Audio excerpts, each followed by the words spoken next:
Hi Veer, hi Ranvir. Hi, Suresh. Hello. How are you guys holding up?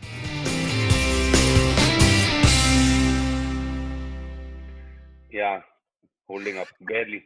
So, for me, staying home is not the problem, but getting groceries, risking myself to Corona when I go out, these are the problems. Staying home is easy for me. I think for me, I'll go once every 3 days to kind of get stuff, etc. I have an older dog, so trying to exercise him. He doesn't understand why I'm home all day. He thinks he's been a very good boy and that I've decided to quit my life to spend time with him. And then I employ a lot of young people in the production house. So just to kind of give them solace of knowing where this is going to go or not going to go, which none of us have any clue right now. Right. That's the big challenge because they're all eager to get back to work at some point in their life, you know? So yeah. Now Ranvir isn't hiding his haircut or lack of it, but you are. But you've been Yeah, man, proud of there's nothing. All of us have Corona haircuts right now. So Topi is best. So, yeah. But Ranveer, I think you and I have the same lamp, by the way. This is very interesting. If you can, I think we have exactly the same lamp. Yeah, yeah. No, Let's no, just call it the Hasmukh lamp for today. smoke lamp.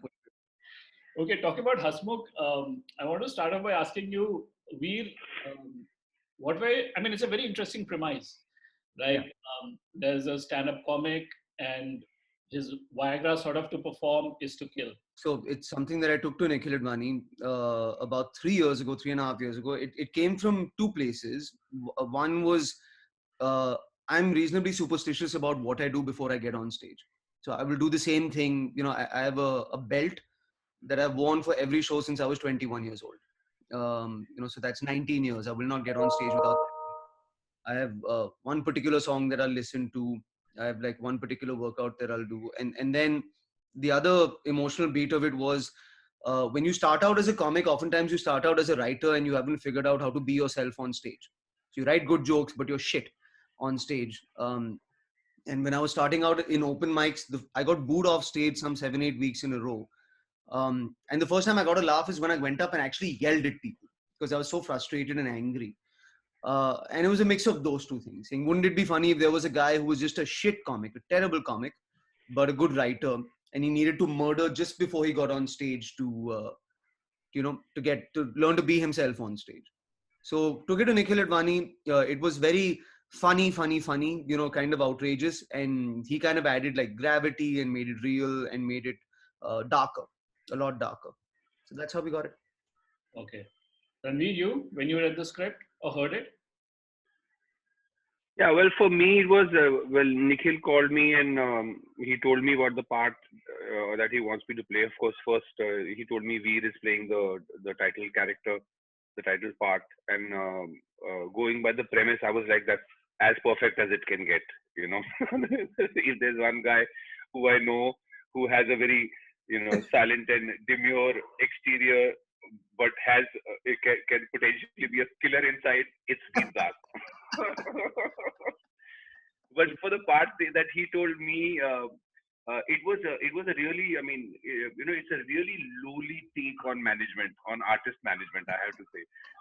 So my part basically, Jimmy, he's you can say he's a scumbag, complete scumbag but with a heart and teeth of gold.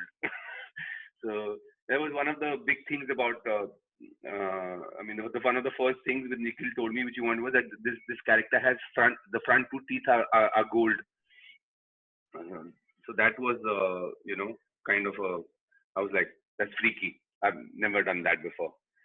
So yeah, so for me, see, Jimmy is basically is the support system for Hasmukh's escapades, and a lot of the show hinges on that relationship. A lot about the show, the graph of the show, emotional graph of the show depends on the relationship and how it, different turns that it takes. So yeah, for me, it was great. It was a great team. Veer and I, we've known each other for really long. Yeah. I knew a lot of the other actors also on the show. So it was a good thing. I Veer, feel like if these two characters came together, then they form, even then, one very imperfect human being. You know what I mean? They're imperfect without each other. They can't exist without each other. That friendship is the center point of the show. But together, even then, they're a severely messed up human being together with Yeah. each other. Veer, now, how much time did you take in writing the script, and what were some of the major challenges that you faced? Maybe a block that you really had to go through, something that you had to. So Nikhil and I have been working on it for the better part of, I think, 3.5 years. We've been working on Hasmukh. So uh, first, I wrote this pilot. I took it to Nikhil Advani. Him and I went back and forth for about 5 months or 6 months, just saying, okay, we feel like this is the show. And then once we got a green light, we had to put a writer's room together. And it was a tough writer's room to put together because, Nikhil and I were heading it, but it needed to be equal faces comedy, equal faces like serious filmmaking. That's where this comes from. So there are two comedians in Amog and Neeraj who are our dialogue writers in our comics. And then Nikhil Gonzalez, our director, and Suparnu's our showrunner with Nikhil on it. Both very serious filmmaking guys. And then we just all got in a room and argued with each other for 7 months and 8 months, saying this is too comedy, this is too cliche, this is too, etc. And it came out of that. But Nikhil and I, for about a year and a half, actively we spent developing this project. Hasmukh, of course, needs a hit list of people to kill because that's what drives him. And he, of course, chooses the bad guys in the city. Well, Uh, Jimmy chooses the bad guys. So Hasmukh is a bit of he's clueless and he's a bit of a loser, and he'd never be able to do it without Jimmy choosing these people for him. His okay. one rule is that I will only kill people who deserve to be killed. And that's where Jimmy comes in and says, I'll get you an entire town of people who deserve to be killed. So yeah. So please, Suresh, don't take away the credit of the of the management, the the artist management. No, They do something, okay? Yeah. you had a personal hit list of people you wanted to kill.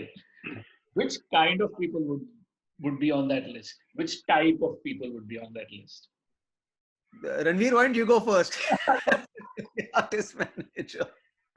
Yeah, Ranvir, over to you. I don't know. See, for me, if I was Jimmy, actually, I mean, I don't know if I'm revealing too much, but this does happen in the show as well, which is where suddenly you find Jimmy is just picking up the people he is just picking people he wants to kill who wronged him somewhere. But then that's quickly controlled,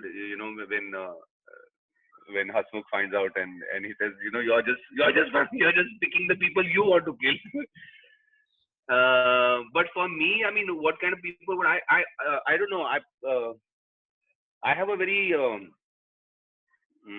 like a strong, you can say, yearning for world peace. So I think I would really pick off the the gang lords and the dictators and the you know what I mean, the classic evil Okay. gang. Okay. I would just pick those off. Veer, you had enough time to think now. I'd start with influencers. That's it. So anybody who's saying like buy this from my Instagram, they'd go first. Uh, Anybody who's posted more than 3 workout videos during the coronavirus lockdown, you got to go. I'm very sorry because this thing. Um, and then I think just like alpha dudes, because I'm not a very like alpha guy. These big alpha guys, they'd have to go. So all the protein shake fellows would have to go. Those are my 3 that would have to go. Okay. Now, Ranveer, talking about the coronavirus, there was a big release, Angrezi Medium, which unfortunately had to come during this time. How do you come? And it was a very important film, and it was a very nice film. I've already seen it twice. How do you come to terms with something like this, where a film of yours releases, and what happens to it is completely out of anybody's control? Well, sadly, I have seen more than one. I mean, it's happened to me more than once where I've done a film which I'm really happy and I want people to see and I'm proud of it and I know that it will make a difference. But somehow circumstances just don't let it even reach the audience. Forget about anything else. Right. So Angrezi medium also sadly was just bad. I mean, you can't really blame anyone or anything on this. Correct. Is that it just got lost because of this whole coronavirus lockdown. But luckily, it's been released on online on I Prime. think it's on Disney Hotstar. I think. Okay. Yeah, Uh, Hotstar. yeah. So it's online. A lot of people. I mean, the thing with online I see is that you don't get all the reactions in in the first week. It's kind of like a slow burn where people watch it over time and you get feedback slowly. So what happens with the theatrical releases, you get an avalanche of reactions in the first week, and Right. then suddenly 2-3 weeks later it's all petered out. But with the online platforms, the blessing is because your product finds its audience. It's always there for people to access. So it's a slow, steady burn. You get reactions for a long time. So I've been getting reactions from Angrezi medium. I'm very happy that at least some people are watching it. But then the razzmatazz of a theatrical release, and one Yeah. misses that. Right. Veer, I saw your tweet where you had talked about an experience where a person came and rang the bell at your door and asked for food. And you said that you were very ashamed with that whole incident and that you would start to earn so that you can help these people. And I see now that you're doing these shows for charity. Yeah. What's the reaction been like to that endeavor? Um, I'll start by talking about what happened. Yeah, there's a gentleman who used to wash all the cars up and down the road, him and his father, and he's truly just very broken. And he came and asked for food. And, every house tried to give him enough for a week that we could. But what was terribly heartbreaking is he said, he said, I swore to myself I would never beg. The reason I'm crying today is because I have to beg today. Um, it's a hard time. So I just felt like, donating is a start, but anybody who has a large social media following or a large platform, online platform, let's not pretend like that's not income and that we cannot continue to earn, you know. So we announced these 6 shows. They're for 6 different charities. They sold out in 10 hours. And now we'll announce 6 more on Wednesday for 6 different charities. So, everything from Help Age India to Feeding India to People for Animals, just picking different communities and sending some money. It's an hour-long show that I'll do on Zoom for, I think it's 200 people per show. And they bought tickets, so it's a decent amount of money as well. I don't know how it's going to go.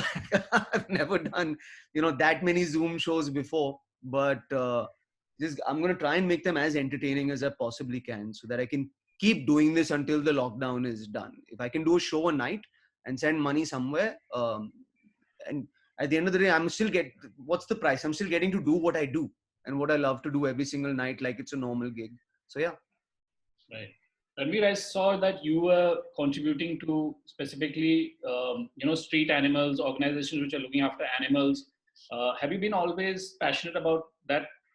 I have when the lockdown started, I took kind of made a pledge because I realized now what the lockdown is going to do is that people who have certain amount of privilege are going to be more or less unaffected by it.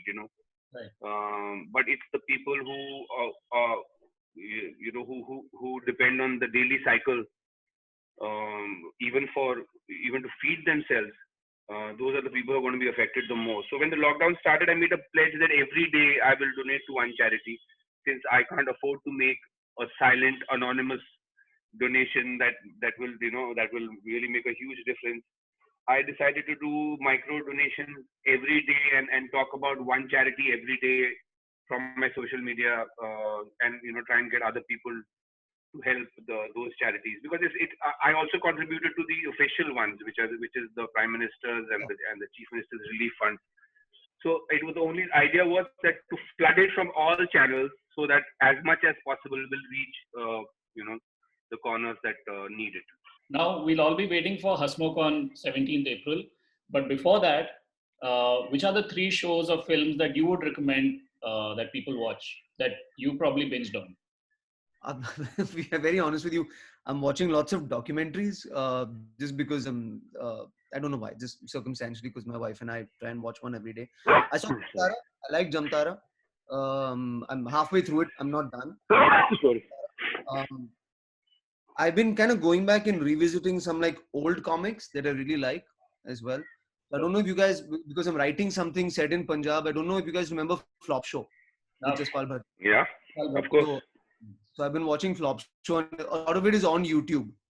It's actually all on YouTube. So I've been watching Flop Show on YouTube quite a bit. And then a film that I saw that I liked was Jojo Rabbit. I saw Jojo Rabbit, and I thought that was very like just fun and cerebral. It's cool. Ranveer? Uh, since the lockdown has started, I have finished all of Ozark. That's 3 seasons. Right. And no, I haven't watched anything else actually. Just finished Ozark. I've gone back to reading a bit, which was really suffering in my pre-lockdown life. So, and my kid takes a certain amount of time. I've worked out a small routine for myself through the day.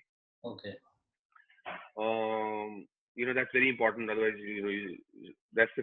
trust me, guys, that's the key to staying at home and doing nothing, is having a routine made up of doing nothing. Yeah. Meaning, whether it's your early morning shit or your lunch or your post-lunch nap, it's important to have a routine. Yeah. So I worked out a really nice, comfortable routine for myself, which I will not get into the details of. Actually, I might have given a few ugly details away, but I follow that, and it's really keeping me. Like I told you, for me, staying home is not a problem. I'm a homebody anyway, and neither am I a very social person. But yeah, it is difficult to access groceries and stuff like that. And the fear that I will never work again, and I might have donated the last of my savings, and then next I will need a crowd fund for myself, and I might never be able to work again. And then the fear of getting COVID-19, because the more I read about it, the more dangerous it sounds. So it's these are I'm a bundle of apprehensions, but I'm in a sweet spot right now. Okay. Thanks a lot, Ranveer. Thanks a lot, Veer. Looking forward to Hasmukh, and all the best. Thank you, Suresh. It was a pleasure talking to you. Thank you.